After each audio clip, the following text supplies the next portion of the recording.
ஒண்ணு மட்டும் சொல்ல ஞாபகம் வச்சுக்க, வாழ்க்கையில சரி கிரவுண்ட்லயும் சரி நிதானமா ஓடணும். ஏறு மாதிரி ஓடுன ரன் அவுட் ஆயிருவேன். அதனால பொறுமை வாழ்க்கையில் ரொம்ப முக்கியம் செல்லம். ஆத்திரமோ அழுகையோ கோபமோ சந்தோஷமோ எதுவா இருந்தாலும் சரி, ஒரு 5 நிமிஷம் ஒத்தி போடும். அந்த 5 நிமிஷத்துல மனசு அமைதி ஆயிடும். அதுக்கப்புறம் எடுக்கிற எந்த முடிவா இருந்தாலும் தெளிவா இருக்கும்.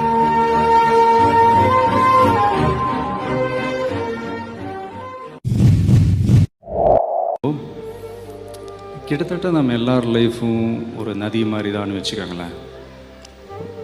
அதாவது ஒரு நதி ஒரு இடத்துலேருந்து அப்படியே புறப்பட்டு வரும் அதனுடைய ஒரு ஓன் பாதையில், இல்லைங்களா?